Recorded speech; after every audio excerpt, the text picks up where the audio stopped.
everyone, welcome back to Sidekick English, the podcast to help you learn English in a fun and easy way. If you want to learn English for beginners and enjoy simple, real-life conversations, you're in the right place. Before we start, don't forget to subscribe, like this video, and share it with your friends. It really helps the channel and it helps you keep learning with us. Hi guys, I'm Theo. And I'm Maya. And today, we're talking about something very exciting and also very scary. Your first day at a new job. The first day at a new job can feel like the first day at a new school. You don't know anyone. You don't know where anything is. You don't know how to use the coffee machine. Very important problem. Big problem. If there is no coffee, I don't work. Honestly, same. But your first day is also full of opportunities. It's a great day to use English in real life, saying hello, introducing yourself, asking simple questions, and understanding basic instructions. In this episode, we'll tell you a fun story about a first day at a new job with two characters, Maya and Theo. Very original names. We worked very hard on that. You can just listen and enjoy the story, and you will learn useful vocabulary and phrases for your first day at work. Let's start. Today is my first day at my new job. I am a social media assistant in a small company. I wake up 1 hour earlier than normal. I am nervous, and my alarm clock is also nervous, so it rings 3 times. I put on my best work clothes. I check my hair. I look in the mirror and say, you can do this. Then I look again and say, maybe you can do this with coffee. On the train, I think about everything that can go wrong. What if I am late? What if I forget people's names? What if I send an email to the wrong person? What if you accidentally send a cat meme to the CEO? Exactly. So many problems. When I arrive in front of the building, I take a deep breath. The office is on the 10th floor. I go into the elevator with 3 other people in suits. Everybody is quiet. The elevator stops on the 4th floor. The doors open. No one moves. Then I realize this is my floor. I panic, run out of the elevator, and say, "Thank you, elevator." You said thank you to the elevator? Yes. First impression. I am polite, but to machines. Honestly, in a modern office, that's not so strange. I find the office door with the company name. My hands are sweating. I open the door. Inside, I see computers, plants, and a big sign that says, "Welcome, Maya." That's very nice. Yes, and also very embarrassing. Everyone can see I am the new person. A woman stands up and comes to me. She says, hi, you must be Maya. I'm Clara, the HR manager. Welcome to the team. I say, "Hi, I'm Maya. Nice to meet you." Simple, easy, basic English. Then she says, "Did you find the office okay?" And my brain stops. I understand the words, but I don't know what to say. Did you find the office okay? This is a classic sentence in English. People ask this when you arrive somewhere new. It means, was it easy to come here? Was the way to the office simple? Did you have any problems? Finally, I say, "Yes, the office is okay," and then I want to disappear. But Clara smiles and says, great, let me show you around. This is another important phrase. Let me show you around. It means, I will give you a tour. I will show you the place. First, she shows me the most important place, the kitchen. Coffee machine, microwave, fridge, sink, and many cups that say, "World's Best Boss," and "Don't talk to me before coffee." She says, this is the kitchen. You can use everything here. Just remember to wash your cup. Then she shows me the bathroom, the meeting room, and my desk. There is a computer, a notebook, a small plant, and a welcome card that says, "We're happy you're here." That's so sweet. I know. Next, Clara introduces me to my manager. He is a tall man with glasses, smiling with a big mug of coffee. He says, "Hi, Maya. I'm Daniel, your manager. Welcome on board." Welcome on board is like welcome to the team. We use it in companies and also on planes and boats. I say, "Thanks, I'm happy to be here." Daniel says, "Let me introduce you to the team." We walk to a group of desks. People are working on computers, talking softly, and trying to look very professional. Daniel says, "Everyone, this is Maya, our new social media assistant. It's her first day."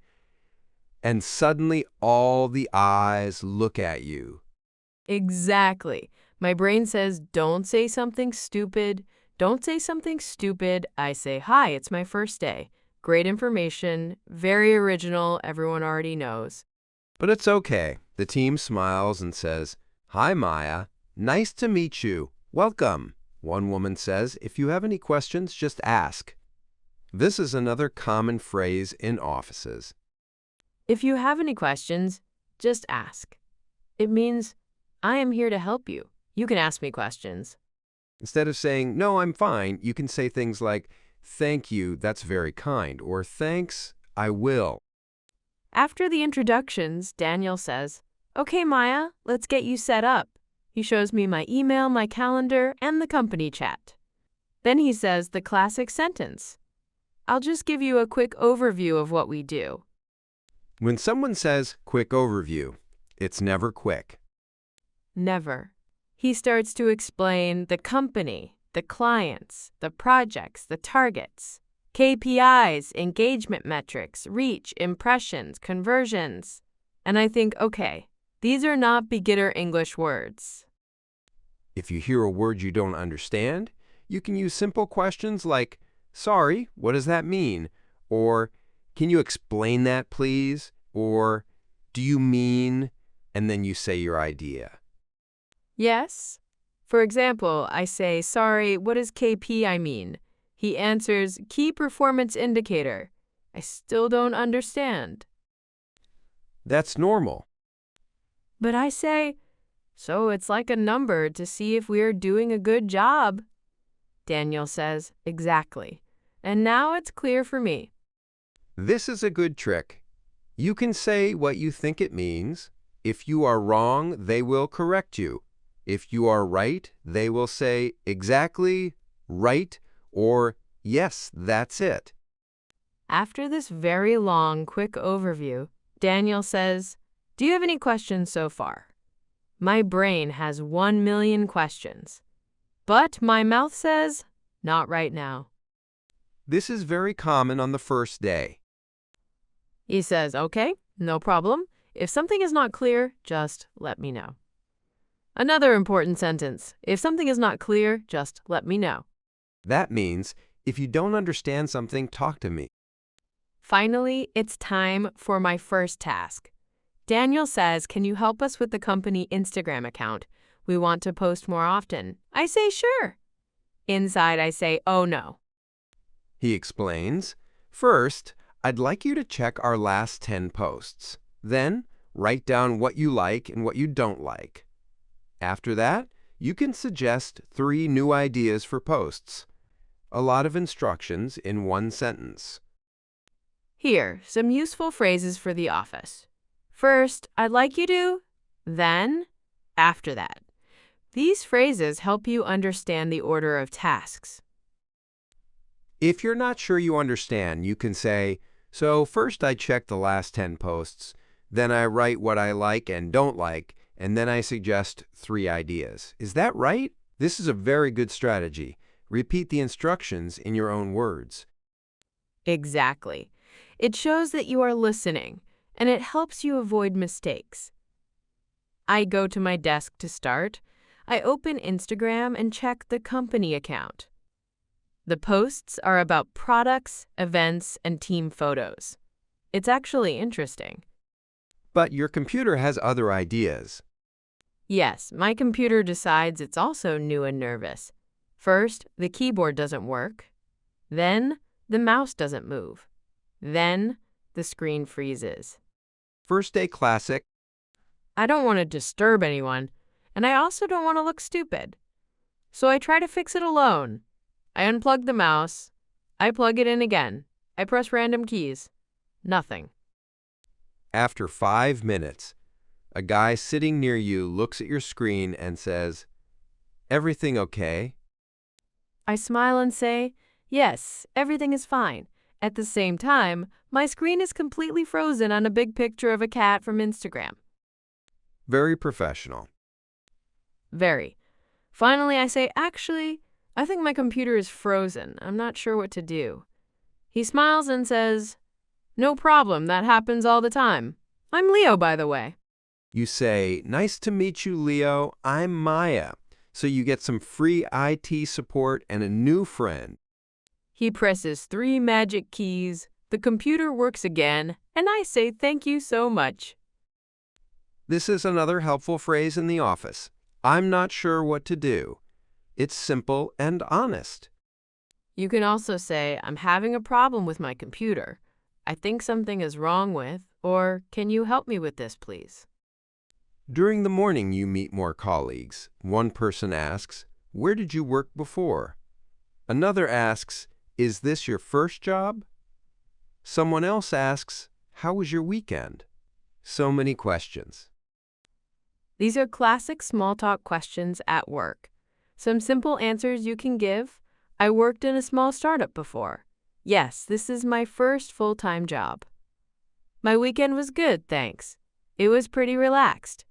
How about you? You don't need long, perfect answers. Just simple, friendly sentences. Now it's almost 1 p.m. It's time for lunch. I don't know the lunch rules in this company. Do people eat at their desks? Do they go outside? Do they invite new people? Office culture is sometimes more difficult than office work. I bring my lunch from home, so I go to the kitchen, put my food in the microwave, and wait. 2 people come in together. They say, hey, you're the new one, right, Maya? I say, yes, that's me. One of them says, "We're going out to grab lunch. Do you want to join us?" I want to say, no thanks. I will just sit here alone and be shy.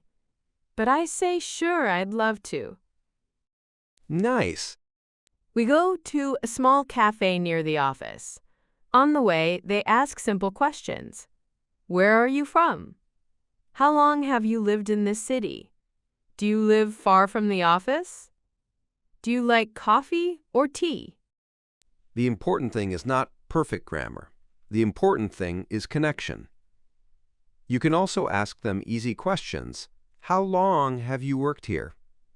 Do you like working here? What do you usually do after work? At the cafe, I order my food. The menu is in English, but it's easy. I say, can I have a chicken sandwich and a small coffee, please? The server says, is that for here or to go? I say, for here, please. For here means you eat there. To go means you take it away. During lunch, we talk about TV shows and music. We don't talk about work all the time. That's nice. At some point, I make a small grammar mistake. I say, he don't like coffee. Big crime. Nobody cares. They just continue talking. And I remember something important. At work, people usually care more about your ideas and your attitude than about your perfect grammar. Exactly. If your English is not perfect, it's okay. Just try to be clear and friendly. After lunch, we go back to the office. In the afternoon, Daniel calls me to a meeting room. We have a short team meeting now, he says. Short. That word again. In the meeting, there are 6 people. Daniel says, let's quickly go through our priorities for this week. Another important word, priorities. It means the most important tasks. Everyone talks about their projects. The vocabulary is sometimes difficult. I don't understand every word, but I try to understand the general idea. I write a few new words in my notebook. This is a good habit. You don't need to write every word. Just choose the most important new ones. At the end of the meeting, Daniel turns to me and says, Maya, do you want to introduce yourself to the team? Surprise. I didn't prepare anything, but I remember simple is okay. So I say, "Hi everyone, I'm Maya. I'm the new social media assistant. I studied marketing at university, and I worked in a small company before. I really like social media and content creation, and I'm happy to be here. If you need help with anything online, just let me know." That's a perfect short introduction. Name, role, background, something you like, and a friendly offer to help. People smile and nod. One person says, "Nice to meet you, Maya." Daniel says, "Thanks, that was great." After the meeting, you go back to your desk. You finally start to feel a little bit comfortable. Yes. I check the company Instagram, write my notes, and prepare 3 ideas for new posts: a Meet the Team series, short videos with tips, and a behind the scenes at the office post. I send my ideas to Daniel with a short email. In your email, you write, "Hi, Daniel. Here are my notes on the last 10 Instagram posts and 3 new content ideas for the account. Let me know what you think and if I should change anything. Best, Maya." Simple, polite, professional English. After I send the email, I see that I wrote "Hello, Daniel" with 1 L in hello. No. Yes, but I decide. It's okay. On the first day, small mistakes will happen. At the end of the day, Daniel comes to your desk. He says, "Good job today, Maya. How was your first day? Was everything okay?" I say, "It was good, thank you. A lot of new information, but everyone was very friendly." He says, "I'm glad to hear that. If you have any feedback or questions, just tell me." That's another useful phrase. I'm glad to hear that. It means, I'm happy about what you said. When I leave the office, I say, "Bye, see you tomorrow," to the people near me. Outside, I feel tired but also proud. I survived my first day at a new job in English. And you didn't send a cat meme to the CEO. Not yet. So what can we learn from this first day? First, you don't need perfect English. You need simple, clear sentences. For example, "Nice to meet you." Could you repeat that, please? "Sorry, what does that mean? I'm not sure what to do." "Can you help me with this?" "Let me know if I should change anything." Second, it's okay to ask questions. It shows that you care and that you want to do a good job. Third, small talk is important. Easy questions like, "Where are you from? How long have you worked here? Do you live far from the office? What do you usually do after work?" These questions help you connect with people. Connection is more important than perfect grammar. And finally, remember, your first day at a new job will always be a little strange. That's normal. Even native speakers feel nervous. But every conversation, every email, every small talk is good English practice. If you liked this episode of Sidekick English, please subscribe to the channel, like this video, and share it with a friend who is also learning English or starting a new job. Tell us in the comments about your first day at a new job or at school. Did something funny happen? Did you feel nervous? We want to hear your stories. And if you want more simple English conversations about real life, check out our other episodes on the channel. Thanks for listening to Sidekick English. See you next time. Bye. Bye.